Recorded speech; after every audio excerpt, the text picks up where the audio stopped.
So when we left you last time, we had the engine running and the donor mower. And we just needed to get swapped in here, which sounded easy enough, right? But as you'll see in just a second, I ran into some unexpected problems along the way because, well, you'll see.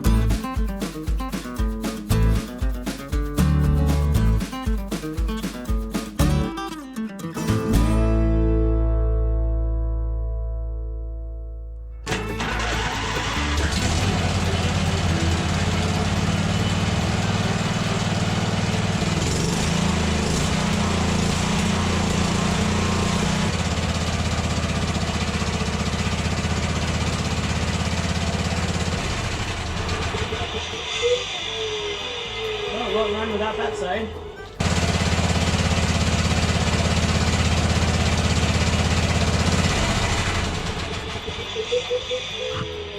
Feels like it's running on one cylinder. I thought it sounded slightly off. Easy to say now that I tested it. It was sparking really good over there at that side. So let's pull the spark plug over there and throw the compression tester on there now that we have one from our ventures on the backhoe. Hopefully it has good compression, and maybe it's just a bad spark plug. That would be perfect. Okay, we got the spark plug out. It is nice and black, and probably shouldn't be that black. And it says it's a First Fire, which is not really a spark plug brand I have heard of. So this could be a cheapo spark plug. Let's throw it in the spark plug boot real quick, crank it over and see if it sparks. You should be able to ground it to anything there. So the engine's probably going to start up since I think it's been running on one, which is fine. We'll see.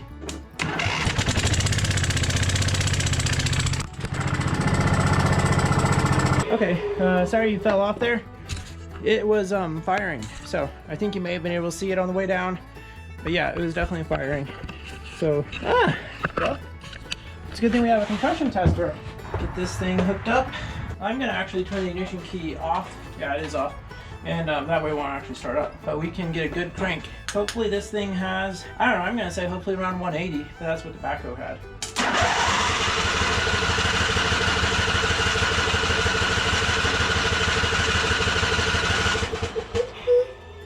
Okay, we are over 150. Take a picture. And let's do the same thing on the other side.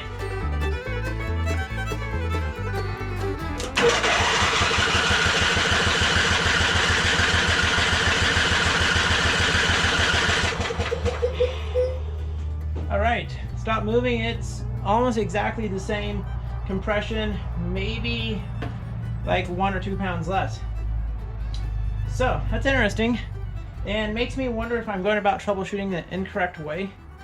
But I pull the spark plug off that side. I'm gonna pull off this side, I'm gonna pull off that side. It made no difference. So I don't think the compression's the issue because we have the same compression on both sides.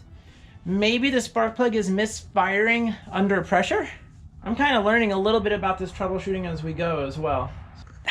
I feel like it may actually be a fuel issue, and maybe that cylinder on the far side starves first and just doesn't get enough fuel and air to fire.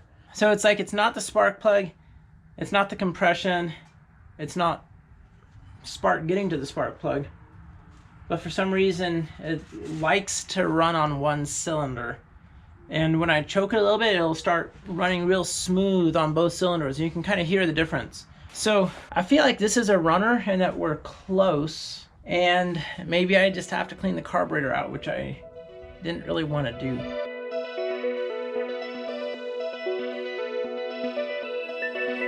I got the carburetor pulled off. Things are starting to emerge. We're starting to see what's going on there. I don't know if you can tell, but this is not the way it should look. This is all melted out in here, and this is pretty bad. That's why that bracket was not attached. It wasn't broken, I just melted off. All right, so new day here, working on the John Deere zero-turn engine swap. And as we recall, we started getting bogged down in the carburetor again, because this has happened to me before. I get bogged down on the carburetor stuff. I really should probably have more parts on hand, like rebuild kits. And then that was my plan last time we were filming, was to get a rebuild kit for this carburetor and see if that fixes everything, do a more thorough cleaning, because maybe it's sucking the air through an old gasket or something. I was looking around and realizing that, and I kind of knew this, that new carbs are really cheap, the off-brand ones, and they're easier to find than rebuild kits. And then I remembered that I've been down this path before and I might already have a carburetor. And so I looked through my parts and sure enough, here it is. So last time I was working on this engine swap, I already picked up the carburetor. My new plan is to throw this in there and see if that gets this thing running good. So looking at it, looks like it should work just fine. I don't know if I've ever put on a new carburetor for a V-twin yet. I'm trying to think. It's possible I have a year or two ago.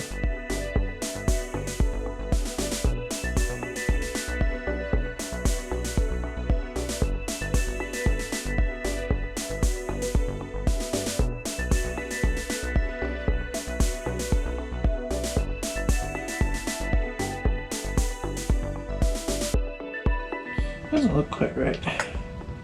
Intake manifold looks like it's not straight across there. It looks like it's warped slightly. If I can't get it to seal on this manifold like that, I mean, that's a major source of error coming in and would be totally unacceptable. If you can stick that paper down in there, it's not good. Basically, if you over tighten these bolts, it'll warp the manifold. This one here isn't too bad, but it still looks like a little bit of a gap in there. I can get my nail in there a little bit. So these are just super easy to over tighten apparently, and I don't know why I never noticed this. Or maybe that's why I had some issues in the past that I couldn't solve. My plan is to cheat. Use some gasket maker that will fill the gasket space the way we need it.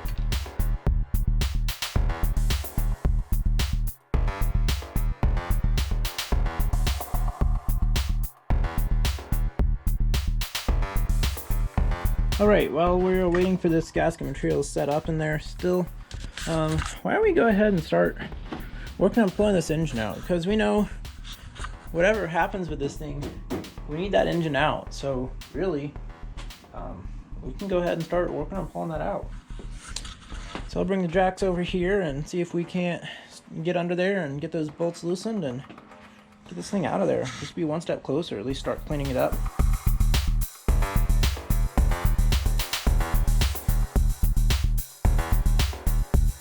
I don't think John Deere really made this mower to be worked on very easily. 3 bolts came out quick and easy. This one, on that side, there, and there. But this back one is a different size and it's not coming out. It's smaller. And that's because there's a nut on top. And good old John Deere, they put the nut right under there where you probably can't even see. There's the nut. Right there in the vice grips. And I can't get a wrench on it very well in there, so I basically just need something to hold it and not let it spin while I run the impact on the bottom. So I hope that works. Aha, that is excellent. See, it's much smaller. They put a grounding wire right there for some reason. I don't know why they felt it necessary to put a grounding wire there. They put a grounding wire and another set of grounding wires there. I think those are candidates to be moved over to a bolt like over here or somewhere. See if I can't pop this free with this instead of having to break out the big guns.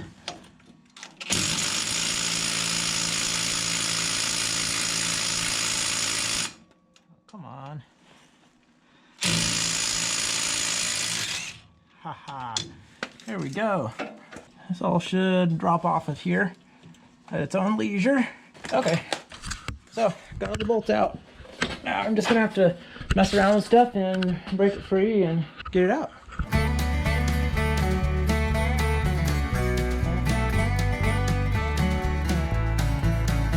Alright, we got the engine out. And I'm definitely gonna have to take these manifold pipes off and install them on the next engine. Is that weird orientation? I really don't know what John Deere gained by running the engine this way instead of this way like this engine. I guess they're trying to make the overall length shorter because they didn't really make the overall length much shorter, and they made it way harder to work on, in my opinion. I did not like that. One of these guards, one of these heat guards, this one, see how this one, that tab is a little higher? It's made to fit on top of that bolt and have a second nut on there. There's already one nut. It's like somebody at John Deere was like, oh gosh, what do we do? This heat guard is in the same spot as this other bolt. I know. We could just add another nut to the same bolt. That's something we can do, right? And somebody else would be like, yeah, we could, but we don't like doing that. And be like, well, why not? So they did it. Not what I would consider regular common sense, but. So I just need to kind of clean this out, and we should be pretty much ready for the next engine. All right, so hopefully that's sealed up well enough. I've let it sit for like a week. I think it's gonna be fine. I need to get the solenoid wired in, because without that solenoid being wired in, it's gonna be shut and no fuel is gonna get in there. Let's see what's under this tape. That's kind of short. I'm gonna have to splice some wires here. I'm gonna steal it off the original engine.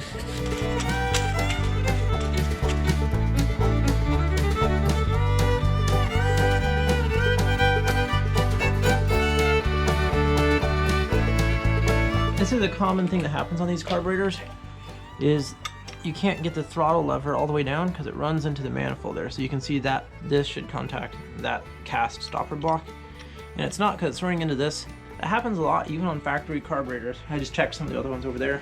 Same way, I'm gonna go ahead and see if I can't use my Dremel and clean this plastic up a little bit so it'll go all the way through.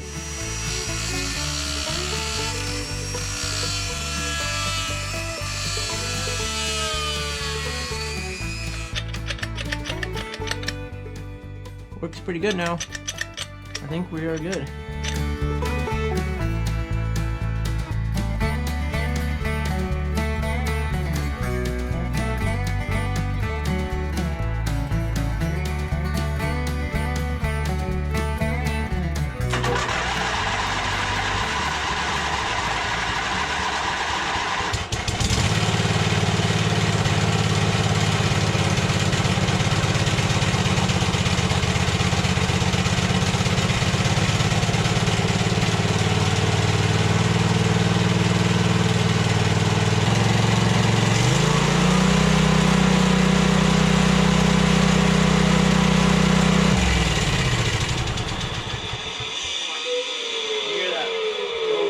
Clutch on this engine spinning down there. She runs pretty good. I'm not sure if that's 100% though. I think it's just a little lean, but maybe just let it run a little bit. I'm very hopeful I don't have to take this apart again. Yeah, I'm gonna let it sit and run.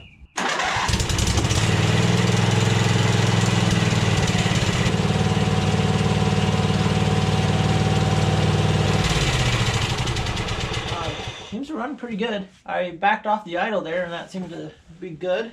Okay, so I have test run this engine quite a bit more and it seems to run really pretty good. Got everything jockeyed around in the shop, so that engine is gonna be quite hot because I've been running it. But I need to pull some parts off of this engine. These exhaust manifolds are gonna need to be swapped out for sure, so I need to get those off. And also the oil drain thingamajig, but I'll probably just change the oil out while I'm doing this. But I think it'd be fantastic if I get this new engine in that mower today. And knowing the way things normally go, I don't know that I can expect that, but it might happen.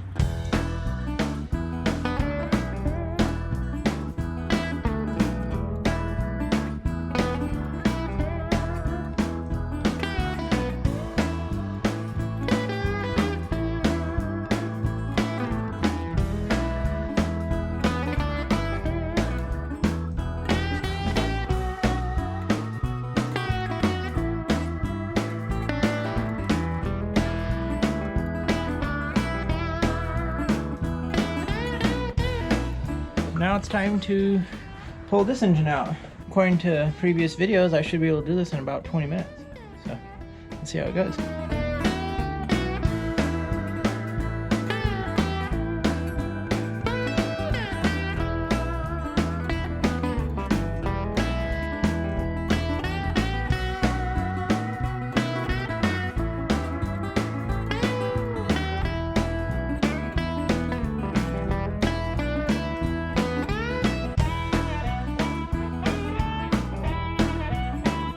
Okay, so I ran into a major issue here with this new engine.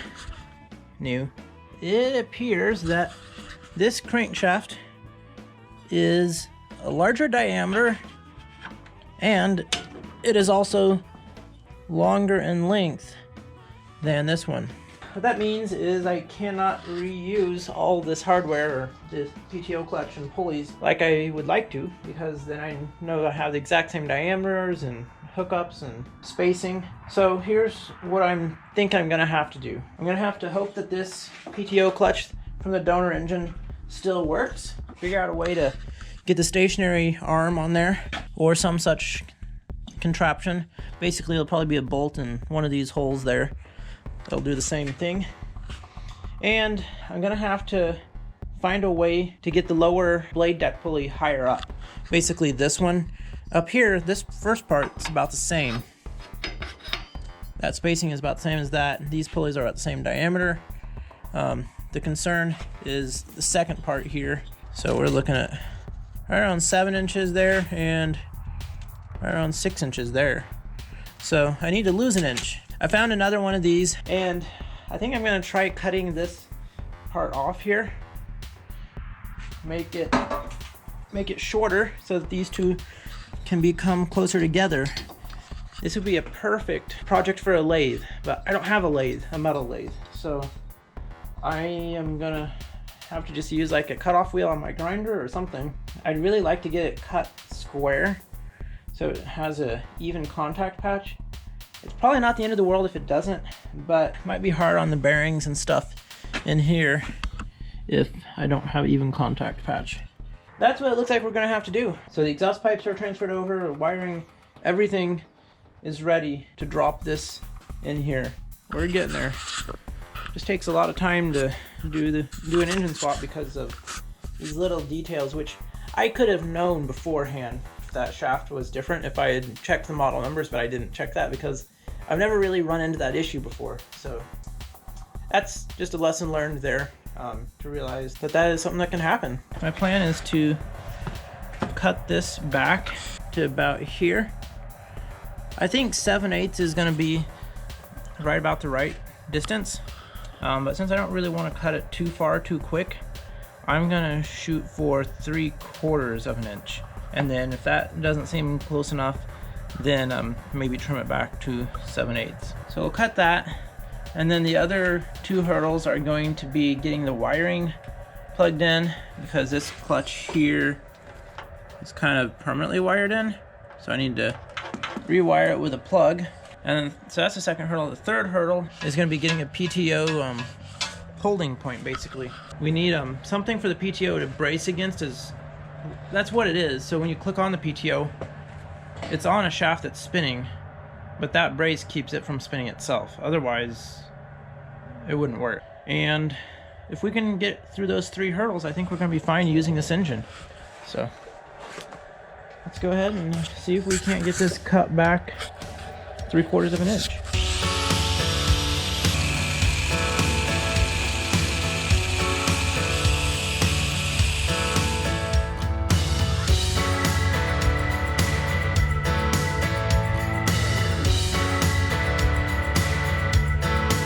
Kind of machining lines on there that you can see.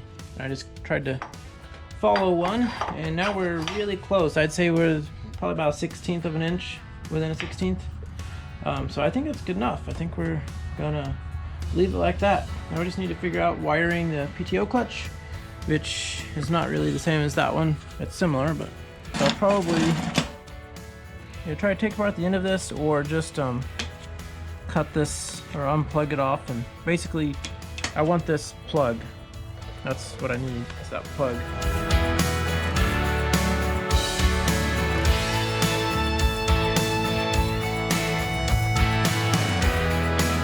So I realized that before I put too much time into wiring this clutch up, that I should make sure the clutch works. So here's what I'm doing to check.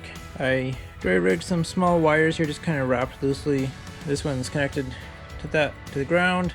This one here would be the hot, and I touch it here.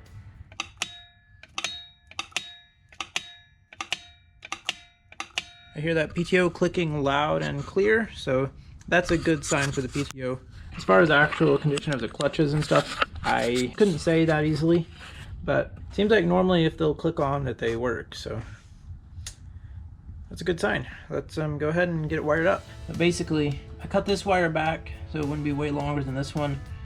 Here's the pigtail. I'm gonna put the butt connectors on there. Heat shrink butt connectors. It'd be better if they were a soldering type heat shrink butt connector, but that's what I got. And I think I'm gonna put some liquid electrical tape over the top of that. So the PTO clutch has been rewired into the new connector switch. So I think it's time to go ahead and see if we can't get this engine into that mower. I'm probably gonna drop the engine in there loosely and then try to figure out how to put my PTO stay in. This is what I'm calling the stay. It's what keeps the clutch from turning. It's what it braces against. So I need a bolt of some sort out of one of these holes, but I need to see where it'll line up down here. So these are the holes that the engine goes in on, and that's where the crankshaft goes. As you can see, it's like they cut this out to fit multiple engines and styles. So there's extra bolt holes here. Let's see if we can do the deadlift and get that engine installed. Let's do it.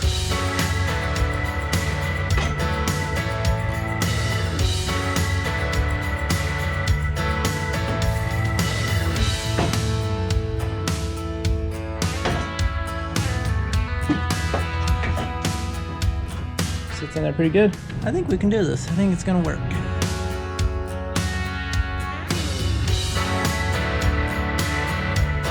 Alright, so last time I was working on this, I found out that the bolt was too long for my new engine. The PTO crankshaft bolt was too long.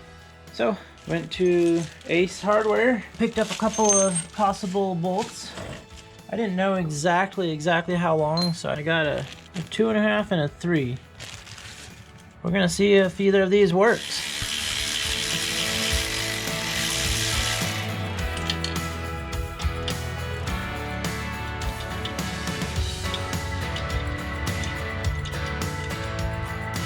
Okay, it just bottomed out right there. Yeah, that's still too long.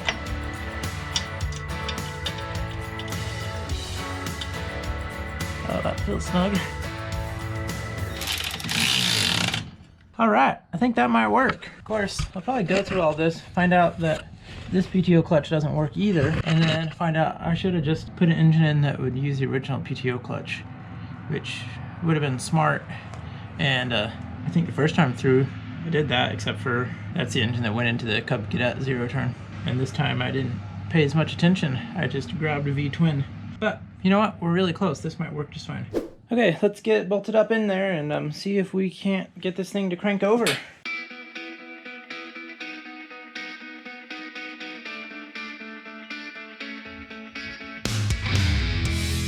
Alright, so now the engine is bolted down and we've got all the wiring hooked up, and I got the throttle and choke cables hooked up, which they're not going to run permanently like this.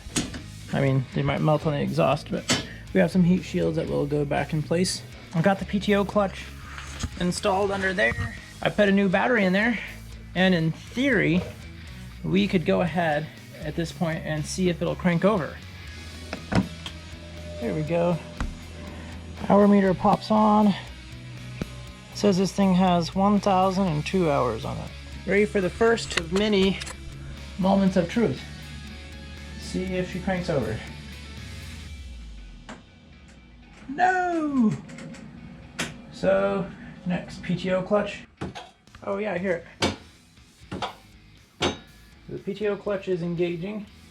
So the system has regular power. We've probably got some safety switches that need to be set. So let's try it.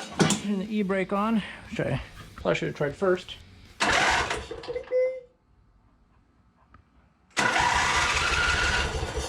Oh yeah.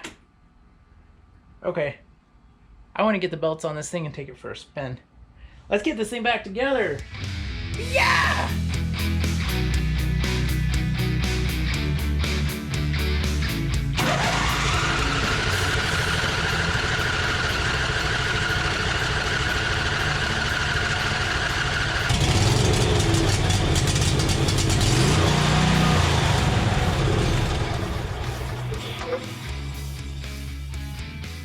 That's good.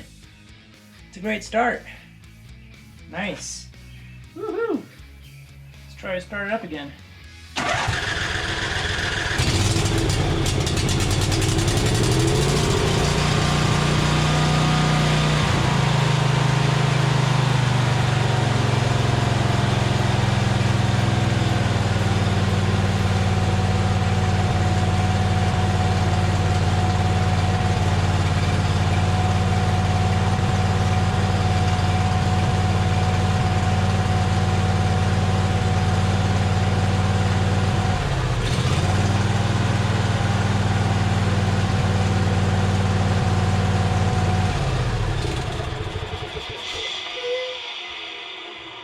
Nice.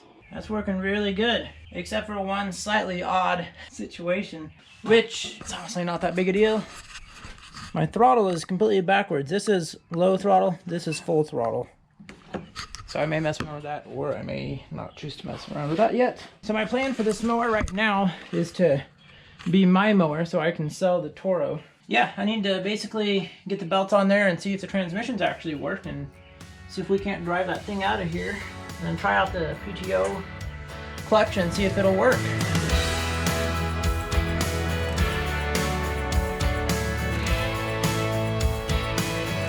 Okay, so now the big deal is getting these shrouds back in here, so we don't melt our throttle cables and stuff. I may adjust this line slightly, cut off the end, and put it on again because the old end was kind of swollen up. We're really close to getting this thing out of here. Maybe tonight.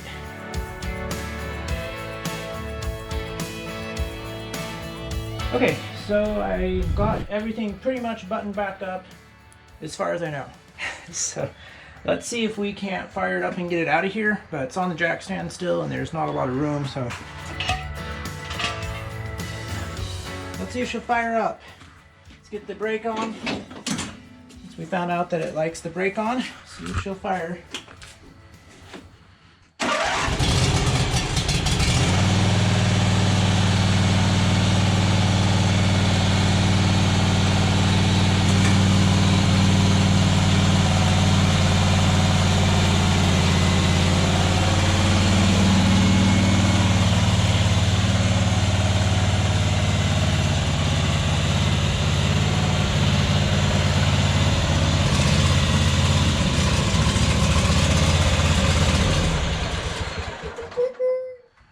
Good, except the engine. It may be running out of fuel since I put hardly in there.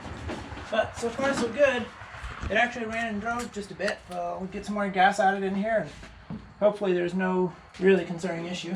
Man, we are so close.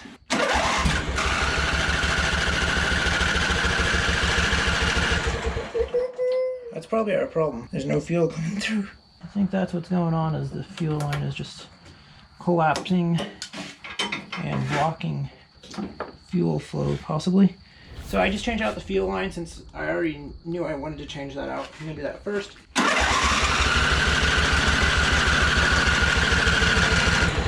Alright, that was our issue. The fuel line was blocking. Let's see if we can't get this out of here now. It should run now. It'll just take a little bit of cranking to fill the foot roll back up.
far so good.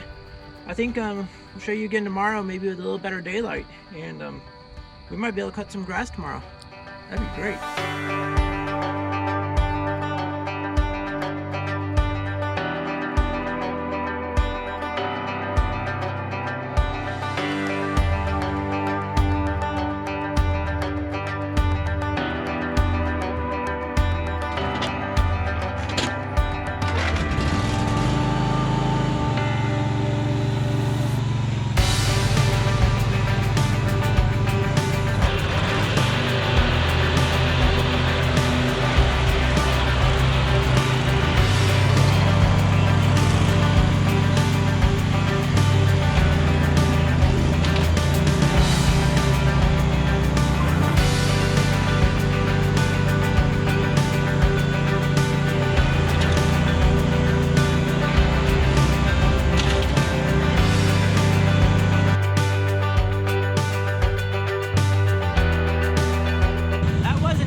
At all, was it?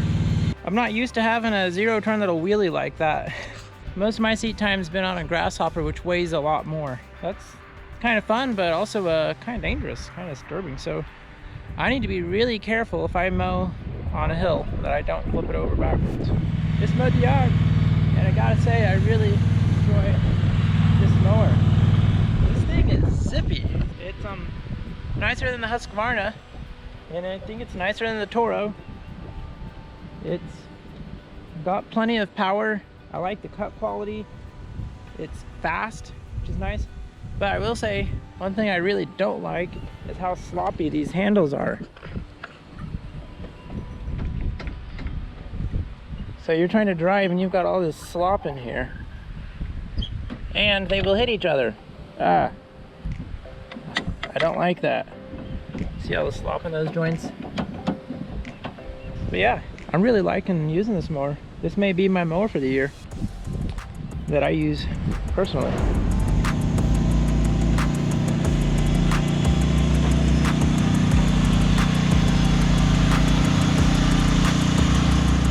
Look what I drug home. Just when one project ends, another one begins. It's springtime. Don't you love it?